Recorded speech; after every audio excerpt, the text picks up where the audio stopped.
Perek Chavtes, Mishnah base. This Mishnah is going to break away from Yodas for a minute, and we're going to deal with chibur of lots of objects of Kelim stuck together. Says the Mishnah, there's a list. Sholosh kesosis shel tzemer. Sheish shel, I'll explain it, I'll go through it again, one by one, but let's just get the flow of the Mishnah.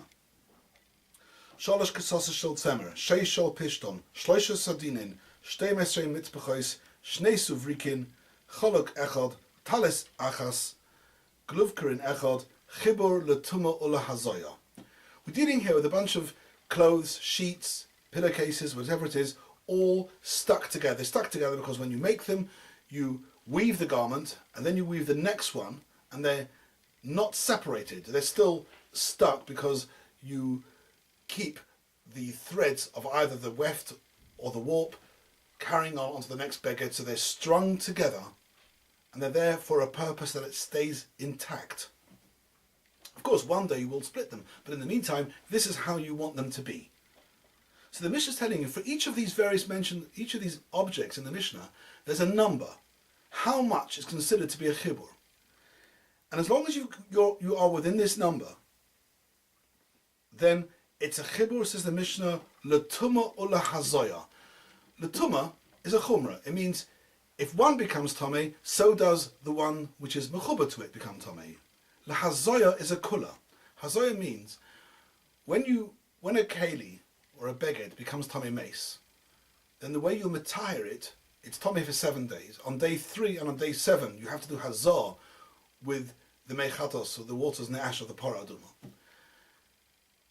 All you have to do is sprinkle. If a keli is tomei, you just got to do one sprinkle. As long as one drop lands somewhere on the keli, the kli is tahor. If you have 2 kelim which are mechuber, if that is called a chibur, then all you've got to do is allow one drop of the hazal to land on one of them, and the other one becomes tahor. So here the chibur is being used lekula. So the Mishnah, by saying chibur letuma l'hazoya, in effect is saying it's a chibur lechumra and lekula. What are these cases? Sholosh kesosis shel tzemer. A keses is either a mattress or a pillowcase. 3 stuck together. If you've got 3, then that's all called a chibur. The Chazon Ish learns that all these numbers in the Mishnah, when it says sholosh kesosis shel tzemer, it means you've got the one in the middle, which has become tomei, or which you've sprinkled on, and then you've got 2 on this, 2 on the right, and then you've got 2 on the left. So you've got this one plus another 2 making 3 this way, and you've got the middle one plus another 2 on the left making 3 that way. All of those, 5 actually, is called one big chibur. Similarly, sheishal, pishton, in the case if they're not made out of wool, they're made out of flax, and the number is 6. Obviously, these numbers change because of the way they put these in those days, the way they particularly strung things together, and the use it could have when they were strung together. That's why the numbers change. We don't actually know why these particular numbers apply to a particular type of garment. Shloisha sadinin, 3 sheets. Shtei mesrei mitbechois, 12 towels. Shnei suvrikin. Suvrikin are a type of trousers, type of pants. Cholok echad, 1 shirt. Shirts you don't string together. And we'll see what happens at the end of the Mishnah. What happens if you do more than the number?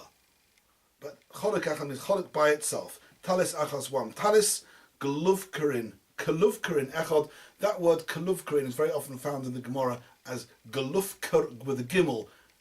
Galufkara. Gimel lamad pei. Gimel lamad vav pei. Kufresh. And it's a type of heavy blanket.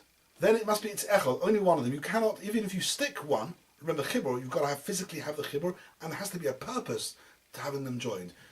But one doesn't join 2 klufkerims, and even if you do, it's not called a chibur. But as long as you're within the numbers mentioned in the Mishnah, chibur letuma ula hazoya, it's a chibur both letuma, which of course is a chumrah, and hazoya, which is a kula. Yes, and mikan, as soon as you string more than the number mentioned, then it's a chibur lechumra, chibur letuma, but ve'ein chibur lahazoya. That means, if it gets you strung, in the case of the sholosh kesosis shel tzemer, you have 4 or 5, then if the tumah touches one, they all become tomei because that's a chumra. But in the case of Hazor, this is interesting. Once you have more than the number, and you do Hazor to one of them, then it's only that one that becomes tar. Even though the number is 3 or 6, if you've got more than the number, then nothing's a chibur. Because you've gone too far, it's only the one you were mazah on, that becomes tar, the rest are not a chibur at all. Rabbi Yossi Omer, it's not a chibur for all purposes, not l'kula and not l'chumra, aflo l'tumah. Even if you once you got more than the number, that's it. They're all counted as being separate objects. Touch one, only that one becomes tummy. And we go back to Yodos.